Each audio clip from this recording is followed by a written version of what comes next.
नमस्कार विद्यार्थी मित्रांनो. मुंबई उच्च न्यायालय वाहन चालक या संदर्भाबद्दलचे संभाव्य प्रश्न या व्हिडिओमध्ये घेतोय. विद्यार्थी मित्रांनो, आपण जवळजवळ 21 व्हिडिओ हा बनवलेले आहेत. हा 21वा व्हिडिओ आहे आणि बरेच विद्यार्थी व्हिडिओ पाहत आहेत. फक्त आपल्याला सबस्क्राईब करा, हा एवढीच विनंती आहे. आपल्या मुद्द्याकडे येऊया. अ, विशेषतः रस्त्यावरची चिन्ह आणि नियम आणि दंड या संदर्भाबद्दलची चर्चा करूया. तीव्र उतार दर्शवणारं चिन्ह काय सूचित करतं? म्हणजे अशा पद्धतीचा जर तीव्र उतार असेल तर काय सूचित करतं? तर लक्षात ठेवा, पुढे खडा उतार आहे हे त्याच्यातून ध्वनित होतं. म्हणजे हे चालकाला पुढे असल्यास तीव्र उताराबद्दल सावध करतं, जेणेकरून चालक वेगावर नियंत्रण करून ठेवू शकतात.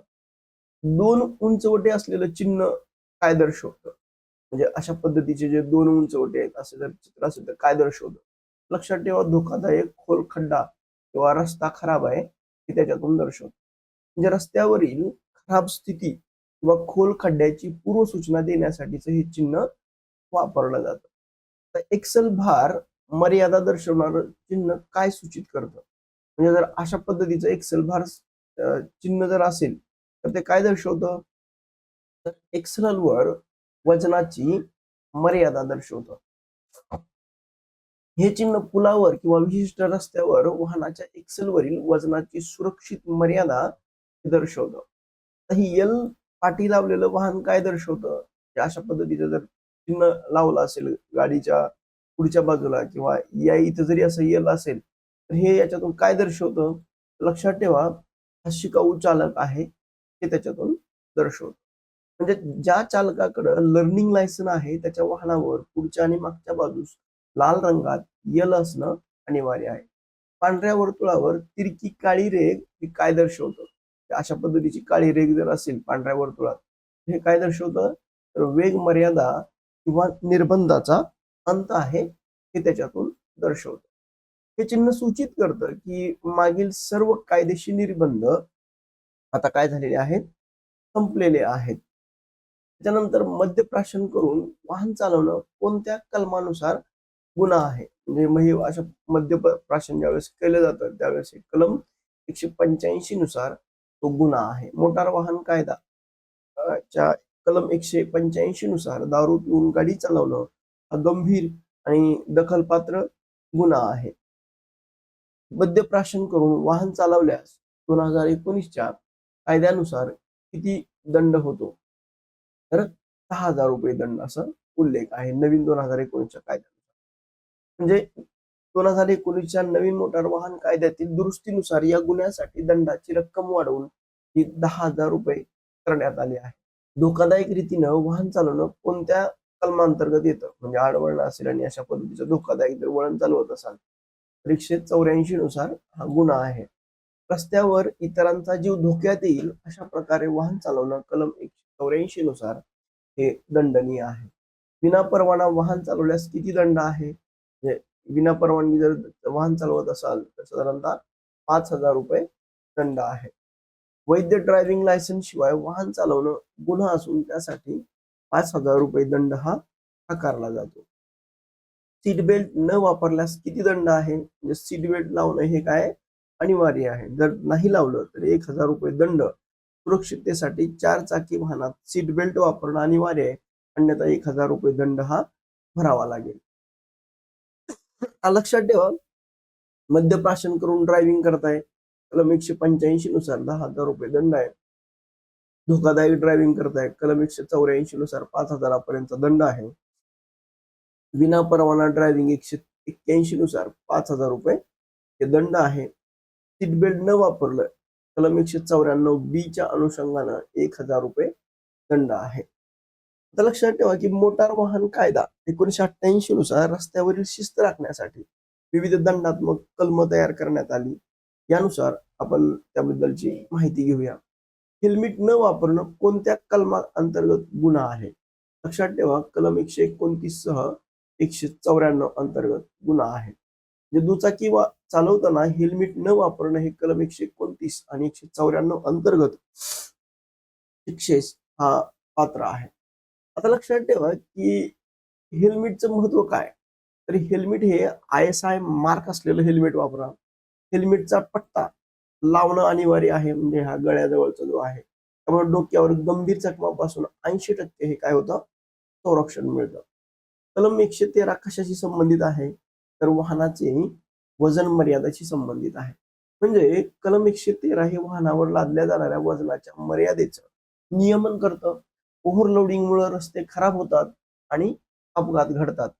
आता हे अतिरिक्त तणावर मोठा दंड, वाहन परवाना रद्द होऊ शकतो, गाडीचा ब्रेक फेल होण्याची शक्यता, ही ओव्हरलोडिंगचे तोटे म्हणून आपल्याला उल्लेख करता येईल. कलम 112 कशासाठी आहे, लक्षात ठेवा, वेगाच्या मर्यादेसाठी आहे. म्हणजे 100 किलोमीटर असं जर या पद्धतीनं लिहिलं असेल तर आपण याची या रोडची वेग मर्यादा ही 100 किलोमीटर आहे. म्हणजे कलम 112 नुसार वेगवेगळ्या रस्त्यावरील वाहनाच्या वेगाच्या मर्यादा निश्चित करण्यासाठी शहरात आणि महामार्गावर हे नियम हे वेगवेगळे असतात. म्हणजे साधारणतः वेगाचं गणित किती असतं, 80 ते 100 तासी वेग ही हायवेवर मर्यादा असते. अतिवेगामुळे होणारे अपघात हे सर्वात घातक असतात. कलम 112चं पालन करणं म्हणजे प्राणांचं रक्षण करणं होय. अँब्युलन्सचा रस्ता अडवल्यास किती दंड होतो? लक्षात ठेवा, 10,000 रुपये दंड हा होतो. म्हणजे 10,000 रुपये दंड हा आणीबाणीच्या वाहनांना, उदाहरणार्थ रुग्णवाहिकांना मार्ग न देणं, 10,000 रुपयाचा दंडाचा गंभीर अपराध म्हणून उल्लेख केला जातो. जीवन वाचवण्याचे कर्तव्य, रुग्णवाहिकेला जागा देण्यासाठी शक्य असल्यास डाव्या बाजूला सरकावं, म्हणजे तुमचा छोटासा प्रयत्न, कोणाचे तरी प्रयत्न हे वाचवू शकतो. नंबर प्लेटवर मामा दादा लिहिल्यास किती दंड आहे? लक्षात ठेवा, 2,000 रुपये दंड हा आहे. म्हणजे नंबर प्लेटवर केवळ नोंदणी क्रमांक असणं आवश्यक आहे, इतर कोणत्याही नावाचा उल्लेख हा काय आहे, बेकायदेशीर आहे. हे एक उल्लेख आपल्याला त्याबद्दल करता येईल. म्हणजे लक्षात ठेवा, चुकीचे फॅन्सी फॉन्ट, चित्र, पद आणि टोपण नाव लिहिणं. आता योग्य काय आलंय, आता नवीन HSRP नंबर प्लेट आली, स्पष्ट फॉन्ट आणि केवळ नोंदणी क्रमांकच त्यामध्ये दिसतो. अपघात प्रसंगी चालकाची कर्तव्य कोणत्या कलमात आहेत?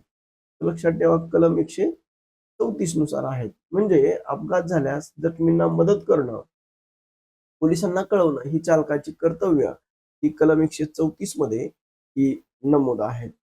आता अपघातातील जखमींना गोल्डन आवर मध्ये मदत करणं तुमचं नैतिक कर्तव्य.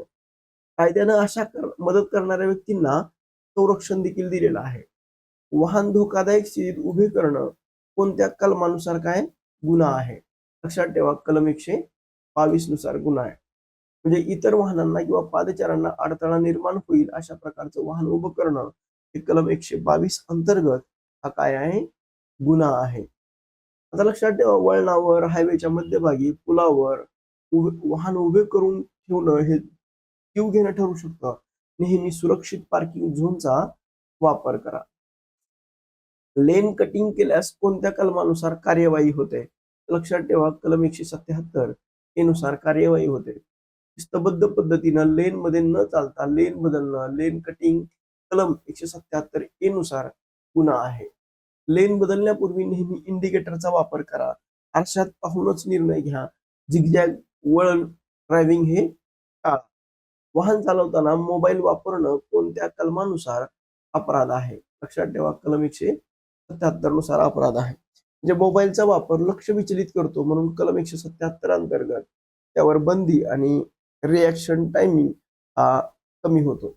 एक कॉल हा शेवटचा ठरू शकतो. वाहन चालवताना हेडफोनचा वापर करणं देखील बेकायदेशीर आहे. चालकाला विचलित करणाऱ्या जाहिराती लावणं कोणत्या कलमानुसार गुन्हा आहे? लक्षात ठेवा, कलम 241 नुसार गुन्हा आहे. अशा जाहिरातीमुळे चालकाचं लक्ष रस्त्यावर विचलित होऊ शकतं आणि त्या लावणं बेकायदेशीर आहे. सुरक्षितता ही जाहिरातीपेक्षा मोठी आहे. थोडक्यात लक्षात ठेवा, कलम 129 हेल्मेट अनिवार्य आहे. कलम 113 वजन मर्यादा आहे. कलम 112 वेग मर्यादा, कलम 134 अपघातातील कर्तव्य आहेत, कलम 177 लेन कटिंग, 177 कलम मोबाईलचा वापर आणि कलम 141 विचलित करणाऱ्या जाहिराती आहेत. महाराष्ट्र परिवहन विभाग यामध्ये महत्वपूर्ण भूमिका आहे. विशेषतः विद्यार्थी मित्रांनो, तुम्हाला जर हा व्हिडिओ आवडला तर तुम्ही लाईक करा, शेअर करा आणि सबस्क्राईब करायला विसरू नका. थँक्यू.